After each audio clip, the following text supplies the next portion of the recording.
রাধে রাধে বন্ধুরা, আজকে দুপুরের লাঞ্চ মেনুতে কি আছে দেখো।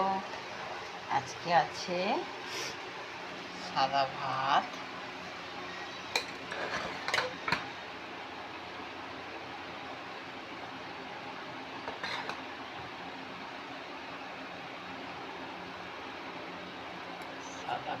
আছে।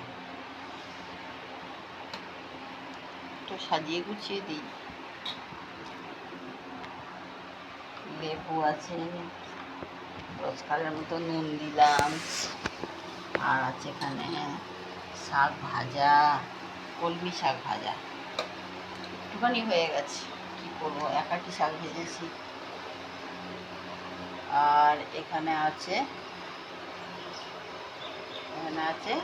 কাতলা মাছ, গাঁটি আলু বেগুন দিয়ে ঝোল। ওর সঙ্গে দুটো চিংড়ি মাছ ছিল, সেটাও দিয়ে দিয়েছে বন্ধুরা।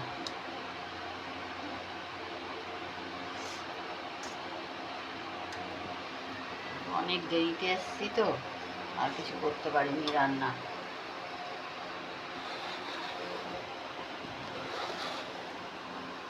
তো আজকে বন্ধুরা এই ছিল আজকে দুপুরের লাঞ্চ মেনু। তোমাদের কেমন লাগলো জানিয়ে, তোমাদের লাঞ্চে তোমাদের লাঞ্চে কী রান্না হয়েছে আমাকে জানিও কমেন্ট করে। নমস্কার বন্ধু।